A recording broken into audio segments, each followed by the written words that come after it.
तारीख पर तारीख, तारीख पर तारीख, तारीख पर तारीख मिलती रही है, लेकिन इंसाफ नहीं मिला। दोस्तों नमस्कार, आप देख रहे हैं जिला न्यूज। आज हम पढ़ने जा रहे हैं भारत की परिवहन व्यवस्था के बारे में। भारत की कैसी परिवहन व्यवस्था है, किस तरीके से चलती है।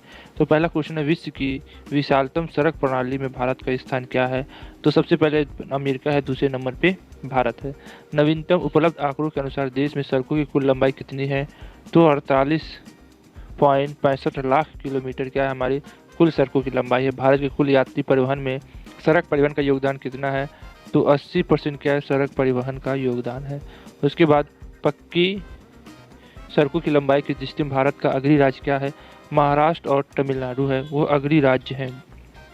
उसके बाद सड़कों की लंबाई के आधार पर राज्यों का सही अवरोही क्रम क्या है। इसका मतलब घटते हुए पहले महाराष्ट्र, फिर उड़ीसा, फिर उत्तर प्रदेश, फिर तमिलनाडु है। ठीक है, तो पहले नंबर महाराष्ट्र, फिर उड़ीसा, फिर तीसरे नंबर पर उत्तर प्रदेश, चौथे नंबर पे तमिलनाडु है। उसके बाद किस राज्य में राष्ट्रीय राजमार्ग का सबसे बड़ा तंत्र विद्यमान है। तो उत्तर प्रदेश में राष्ट्रीय राजमार्ग का सबसे बड़ा तंत्र विद्यमान है। देश के राष्ट्रीय राजमार्ग के अंतर्गत सड़कों की कुल लंबाई कितनी है। तो कितनी है बताइए। 1,0775 किलोमीटर क्या है कुल लंबाई है राष्ट्रीय राजमार्गों की। याद रखिए राष्ट्रीय राजमार्ग, यहाँ पे 100 लगा दीजिएगा, 475। ठीक है ना, याद रखिएगा। उसके बाद हमारा देश में सड़कों की कुल लंबाई का राष्ट्रीय राजमार्ग का योगदान कितना है।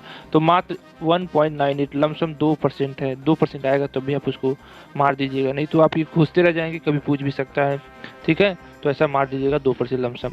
उसके बाद हमारा अगला क्या है कि राष्ट्रीय राजमार्ग संपूर्ण देश में परिवहन का लगभग कितना परसेंट यातायात संपन्न कराती है। तो कम से कम 40% लोग सिर्फ क्या सड़क के रास्ते से आते जाते, राष्ट्रीय राजमार्ग। ठीक है, ट्रेन से नहीं, राष्ट्रीय राजमार्ग है। एनएच का सबसे लंबी राजमार्ग क्या है। एनएच नेशनल हाईवे 7 है, वो सबसे लंबा राजमार्ग है। देश में लंबाई की दृष्टि सबसे छोटा राजमार्ग कौन सा है। NH 47A है। तो 47 सबसे छोटा राष्ट्रीय राजमार्ग है। उसके बाद हमारा है राष्ट्रीय राजमार्ग संख्या 7 कितने राज्यों से होकर गुजरती है। तो 7 राज्यों से 7 गुजरती है। कोलकाता और दिल्ली में किसके द्वारा जोड़ा जाता है। जो कोलकाता है और दिल्ली को किसके द्वारा जोड़ा जाता है, वो है NH2। कोलकाता और दिल्ली को NH2 के द्वारा ही जोड़ा जाता है। फिर उसके बाद हमारा क्या है, भारत में दूसरा सबसे बड़ा राष्ट्रीय राजमार्ग कौन सा है। NH पहला है NH7, दूसरा है NH6 है, वो सबसे दूसरा राष्ट्रीय मार्ग सबसे बड़ा है। राष्ट्रीय राजमार्ग की लंबाई की दृष्टि से राज्यों का सही अवरोही क्रम, पहले उत्तर प्रदेश है राष्ट्रीय राजमार्ग, मगर उससे जुड़ोगे सड़कों से तो महाराष्ट्र आ जाएगा। ठीक है, उड़ीसा, उत्तर प्रदेश, तमिलनाडु आएगा। मगर राष्ट्रीय राजमार्ग की लंबाई से करेंगे तो उत्तर प्रदेश, राजस्थान, मध्य प्रदेश, आंध्र प्रदेश। उत्तर प्रदेश, राजस्थान, मध्य प्रदेश और आंध्र प्रदेश। राष्ट्रीय राजमार्ग संख्या 1 किन राज्यों के मध्य है। दिल्ली और अमृतसर। तो राष्ट्रीय मार्ग संख्या 1 दिल्ली और अमृतसर के बीच में है। उसके बाद ग्रांड ट्रंक सड़क क्या है। तो ग्रांड ट्रंक सड़क क्या है, अमृतसर और कोलकाता के बीच में है। अमृतसर और कोलकाता के बीच में। किस राष्ट्रीय राजमार्ग को सिरसा सूरी द्वारा राजमार्ग बनाया गया था। तो NH1 था, उसको क्या सिरसा सूरी द्वारा बनाया गया था। ठीक है, इतना याद रखिएगा। उसके बाद उत्तर दक्षिण तथा पूर्वी पश्चिम गलियारे मिलते हैं कहाँ से। झांसी पे मिलते हैं। उत्तर दक्षिण और पूर्वी पश्चिम, जो उत्तर है और दक्षिण, ठीक है, और पूरा पश्चिम कहाँ मिलते हैं। तो झांसी मिलते हैं। तकनीकी शब्द, ठीक है, गोल्डन क्वाड्रिएंगल्स का स्वर्णिम चतुर्भुज अंकित करता है। क्या है, 4 भारतीय मेट्रो नगरों को जोड़ने वाली राष्ट्रीय राजमार्ग विकास परिषद है, NHDP। ठीक है, उसके बाद अगला क्वेश्चन है, कौन से 2 शहर उत्तर दक्षिण कॉरिडोर से जुड़े हुए हैं। श्रीनगर और कन्याकुमारी है, उत्तर और दक्षिण कॉरिडोर से जुड़े हुए हैं। ठीक है, उसके बाद है, पर्वतीय क्षेत्रों की सड़कों को अवरुद्ध होने का प्रकृति कारण क्या है। भूस्खलन है। देखते नहीं कि जब पहाड़, आधा पहाड़ गिर जाता है, ढह जाता है, रास्ते में आ जाता है, तो क्या है, भूस्खलन हो जाता है, जिसकी वजह से वहाँ के रास्ते बंद हो जाते हैं। 24 घंटा 2-2 दिन तक JCB की रास्ता बनाते हैं और ये बहुत ही खतरनाक होता है। माइल्स हो जाता है, ढह जाता है। भूस्खलन क्या है, सबसे प्रकृति आपदा है, जिसकी वजह से कई लोगों की जान भी चली जाती है। तो पहाड़ों पे जाए तो संभल के रहें, नहीं तो भूस्खलन बरसात के मौसम में ना जाए, क्योंकि उसमें भूस्खलन बहुत ज़्यादा होता है। विश्व में भारतीय रेलवे नेटवर्क की स्थिति क्या है। तो चौथी है। ठीक है, भारत के रेलवे तंत्र कब स्थापित हुआ था। 1853 में स्थापित हुआ था। 1849 में सबसे पहली ट्रेन लंदन में चली थी। उसके बाद भारत में प्रथम रेलवे लाइन किसके शासनकाल में बिछाई गई थी। तो लॉर्ड डलहौजी को हड़प नीति के नाम से जाना था, जिसने झांसी का हड़प ले लिया था। गंगाधर की मृत्यु के बाद उनके पुत्र नहीं थे, इसलिए झांसी ने एक दत्तक पुत्र रखा था। और उस डलहौजी का हड़प नीति बहुत प्रसिद्ध है। कई राज्यों का हड़प लिया, अवध का हड़प लिया, झांसी का हड़प लिया, मराठा का आजाराज, जम्मू कश्मीर, एकदम हड़प नीति। ठीक है, जिसे कहते हैं ना हड़प नीति, इसलिए उसको कहते हैं डलहौजी। भारतीय रेलवे में सर्वप्रथम railway governor general Lord Dalhousie के शासनकाल में पोरबंदर मुंबई छत्रपति शिवाजी टर्मिनल से थाने के बीच चली थी। 16 अप्रैल 1853 के बीच दो जगह चली थी। कहाँ चली थी? शिवाजी टर्मिनल से ठाणे के बीच चली थी। मुंबई से ठाणे के बीच क्या चली थी? 16 अप्रैल 1853 में सबसे पहली ट्रेन भारत में चली थी। उसके बाद भारत का सबसे लंबा प्लेटफार्म क्या है? गोरखपुर है, जहाँ से योगी रहते हैं मठ में, वहाँ का सबसे बड़ा है। और कोंकण रेलवे स्टेशन जोड़ता है रेहा से मंगलूरु को। कोंकण रेलवे जोड़ता है रोहा से मंगलूरु को। पूर्वोत्तर भारत में किस राज्य का राजमार्ग नहीं है? तो सिक्किम में राजमार्ग नहीं है। देश की सबसे तेज चलने वाली रेलगाड़ी क्या है? गति एक्सप्रेस है, सबसे तेज चलती है। उसके बाद पैलेस ऑन व्हील्स की तर्ज पर नई रेलगाड़ी डेक्कन ओडिसी का परिचालन किस राज्य में हो रहा है? तो महाराष्ट्र में हो रहा है। भारत की कौन सी रेलगाड़ी अपनी यात्रा में सबसे लंबी दूरी 4283 किलोमीटर तय करती है? तो विवेक एक्सप्रेस है, वो भारत का सबसे लंबी दूरी 4282 किलोमीटर तय करती है, विवेक एक्सप्रेस। याद रखिएगा, विवेक से काम लीजिएगा तो विवेक एक्सप्रेस। भारत और पाकिस्तान के बीच सबसे चलने वाली रेलगाड़ी का नाम क्या है? समझौता। भारत और पाकिस्तान में समझौता एक्सप्रेस चलती है। उसके बाद कोंकण रेल मार्ग किस पर्वत श्रृंखला से होकर गुजरती है? तो पश्चिमी घाट से। कोंकण रेलवे मार्ग पश्चिमी घाट से होकर गुजरती है। कोंकण रेल मार्ग की लंबाई कितनी है? 760 याद रखिएगा। उसके बाद कोंकण रेल मार्ग किन राज्यों से होकर गुजरती है? महाराष्ट्र, कर्नाटक, गोवा, केरल। महाराष्ट्र, कर्नाटक, गोवा और केरल से होकर गुजरती है। उसके बाद हमारा अगला है कि भारतीय रेल की कुल मार्ग की लंबाई कितना % भूभाग विद्युतीकरण है? तो कितना भाग विद्युतीकरण है? 33% भाग ही अभी तक क्या हमारा विद्युतीकरण है। बाकी सब डीजल इंजन या कोयले से तो नहीं चलती है, सब डीजल इंजन से ही चलती है। ठीक है। उसके बाद भारतीय रेल के कितने क्षेत्रों में विभक्त किया गया है? तो 17 जोन में बांटा गया है। ठीक है, इनको याद कर लीजिएगा, ये पेपर में आता है, जोन पूछता है। उसके बाद दक्षिणी पश्चिमी रेलवे SWR का मुख्यालय कहाँ है? तो हुबली है। ठीक है, हुबली याद रखिएगा। दक्षिणी पश्चिमी रेलवे का SWR का मुख्यालय हुबली है। पूर्वी मध्य रेलवे मुख्यालय कहाँ है? हाजीपुर, बिहार में।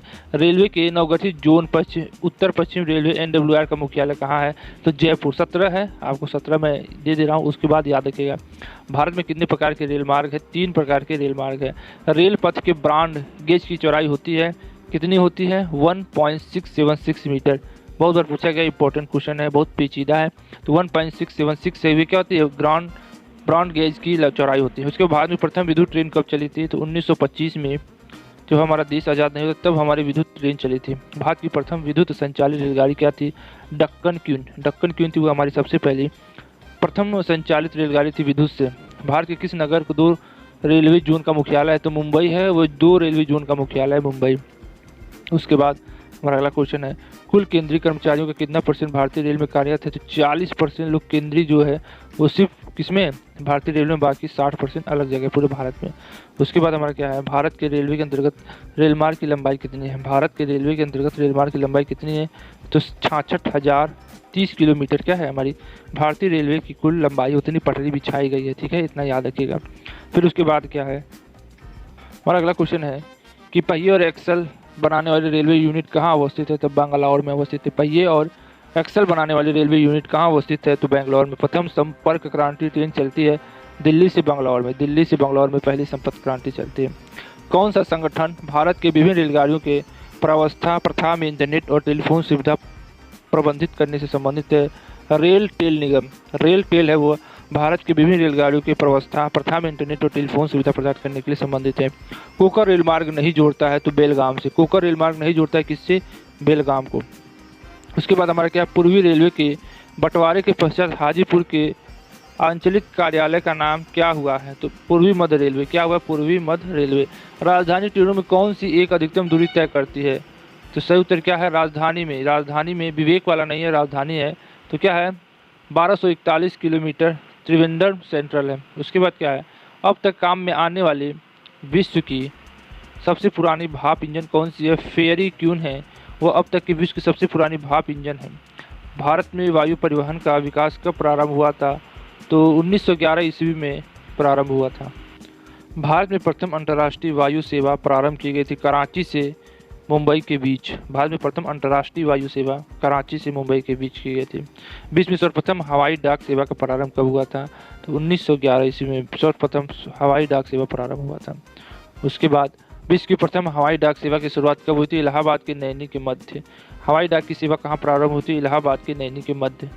उसके बाद भारत का अंतर्राष्ट्रीय विमान सेवा कहाँ सा है? एयर इंडिया है, जो अभी टाटा ने खरीद लिया है। इंडियन एयरलाइंस का मुख्यालय कहाँ स्थित है? तो दिल्ली में है। एयर इंडिया का मुख्यालय कहाँ स्थित है?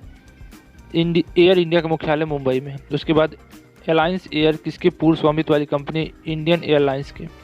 उसके बाद निजी क्षेत्र में पहला अंतर्राष्ट्रीय हवाई अड्डा कहाँ निर्माणाधीन हुआ था? तो कोचीन में, निजी क्षेत्र। नेताजी सुभाष चंद्र बोस का अंतर्राष्ट्रीय हवाई अड्डा कहाँ है? कोलकाता में है।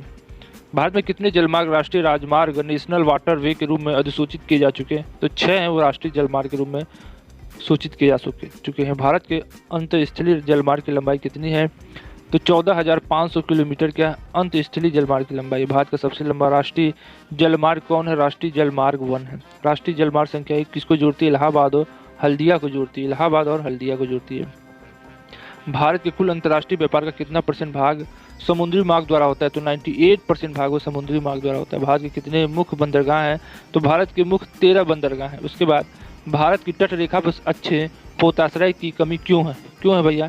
क्योंकि तट रेखा प्राय सीधी और सपाट है, इसीलिए पोताश्रय की कमी है। किस बंदरगाह को भारत का प्रवेश द्वार कहा जाता है? तो मुंबई को भारत का प्रवेश द्वार कहा जाता है। भारत का सबसे बड़ा बंदरगाह कौन सा है? तो भारत का सबसे बड़ा बंदरगाह मुंबई है। उसके बाद वर्तमान मुंबई बंदरगाह के दबाव को कम करने के लिए कौन सा पोत या पतन का निर्माण किया जा रहा है? तो क्या है? नहवासोवा का निर्माण किया जा रहा है। बंदरगाहों में से एक मुक्त व्यापार क्षेत्र कौन सा है? तो कांडला। कांडला, याद रखिए बंदरगाह पे एक मुक्त व्यापार क्षेत्र है कांडला। कौन सा एक ज्वारी बंदरगाह है? तो वह कांडला है। स्वतंत्रता के बाद विकसित किया गया पहला पतन था, वो था कांडला। तो कांडला एकदम याद कर लीजिए, क्योंकि कांडला से ये क्वेश्चन बन सकते हैं। 3 इंपॉर्टेंट क्वेश्चन है। मुक्त व्यापार क्षेत्र कांडला, ज्वारी बंदरगाह कांडला, स्वतंत्र विकसित किया गया पतन कांडला। ठीक है। उसके बाद कौन सा बंदरगाह जुआरी नदी का एस्चुअरी पर स्थित है? मरमागांव। मरमागांव क्या है? वो जुआरी नदी की एस्चुअरी पर स्थित है। मरमागांव का पतन स्थित कहाँ है? गोवा। गोवा। ठीक है, गांव का गोवा। भारत में बंदरगाहों में कौन सा एक उड़ीसा तट पर अवस्थित है? पारादीप। पारा कहाँ है? उड़ीसा में। पारादीप बंदरगाह किस राज्य में स्थित है? उड़ीसा में स्थित है। भारत का सबसे गहरा स्थलबद्ध सुरक्षित बंदरगाह कौन सा है? विशाखापट्टनम है सबसे गहरा और स्थलबद्ध सुरक्षित बंदरगाह, इसको कहते हैं विशाखापट्टनम का। डॉल्फिन नोज नामक चट्टान के पीछे कौन सा बंदरगाह स्थित है? तो विशाखापट्टनम ही स्थित है, याद रखिएगा। डॉल्फिन नोज नामक। भारत का कृत्रिम बंदरगाह कौन सा है? तो चेन्नई है। कौन सा बंदरगाह भारतीय समुद्री व्यापार का पूर्वी द्वार कहलाता है? कोलकाता और हल्दिया। ठीक है, कोलकाता और हल्दिया। नावासेरा बंदरगाह परियोजना कहाँ स्थित है? तो मुंबई में। मुंबई के बंदरगाह को कम करने के लिए, दबाव को कम करने के लिए यहाँ बनाया जा रहा है। भारत में पारादीप और कांडला पट्टन किस तट पर स्थित है? तो क्रमशः पूर्वी और पश्चिमी घाट पे। पूर्वी और पश्चिमी घाट पर स्थित है। भारत के पूर्वी तट का सर्वश्रेष्ठ प्राकृतिक बंदरगाह क्या है? तो विशाखापट्टनम। पारादीप कहाँ है? पूर्वी। कांडला कहाँ है? पश्चिमी। ठीक है, ये भी पूछ सकता है। पूर्वी और पश्चिमी घाट पारा और कांडला है। कोलकाता किस प्रकार का बंदरगाह है? एक नदी बंदरगाह है। ठीक है। उसके बाद सेतु समुद्रम शिप कनाल प्रोजेक्ट से चेन्नई और तूतीकोरिन के बीच कितने मील की दूरी कम होने की संभावना है? तो 434 किलोमीटर दूरी कम होने की संभावना, मील की दूरी कम होने से। सेतु समुद्र शिप कनाल प्रोजेक्ट चेन्नई और तूतीकोरिन के बीच। गंगा नदी के किस भाग को राष्ट्रीय जलमार्ग घोषित किया गया? इलाहाबाद से हल्दिया तक का। उसके बाद देश का सबसे लंबा आंतरिक जलमार्ग कौन सा है? इलाहाबाद और हल्दिया ही है। जवाहरलाल नेहरू बंदरगाह कहाँ अवस्थित है? तो मुंबई पे अवस्थित है। भारत के निम्नलिखित राज्यों में से कौन रेल सेवा से वंचित है? तो सिक्किम है, मगर वहाँ भी पहुँच गया है। सिक्किम में भी सड़क और रेलवे पहुँच गई है वहाँ पे। यदि किसी पोत को चेन्नई से कोची जाना हो तो उसे पाक जल मध्य को पार करते हुए जाने के बजाय श्रीलंका का चक्कर लगाकर जाना पड़ता है। क्यों? यह काफ़ी उथला है और इसमें पोत इसे पार नहीं कर सकते। राम सेतु बीच में आ जाता है, उसको तोड़ने की बात भी कही गई थी मगर तोड़ा नहीं गया है। उसके बाद सेतु समुद्रम परियोजना जिन्हें जोड़ती है वो क्या है? मन्नार की खाड़ी और पाक की खाड़ी। सेतु समुद्र परियोजना मन्नार की खाड़ी और पाक की खाड़ी। ठीक है, श्रीलंका के बीच पाकिस्तान मत समझ लीजिएगा। उसके बाद भारत का पूर्वी तट पर स्थित पतन कौन सा है? पारादीप और हल्दिया है। उसके बाद भारत के बंदरगाहों कौन सा एक खुला सागरीय बंदरगाह है? तो चेन्नई है। भारत का अंतस्थलीय जलमार्ग के लिए प्रयोग की जाने वाली नदियाँ कौन सी है? तो गंगा नदी है। उसके बाद कौन सा एक भारतीय पतनों का उत्तर से दक्षिण की ओर सही अनुक्रमण क्या है? उत्तर से दक्षिण, हिमालय से कांडला, फिर हल्दिया, फिर पारादीप, फिर कोची। कांडला, हल्दिया, पारादीप, कोची। क। ठीक है, याद रखिएगा।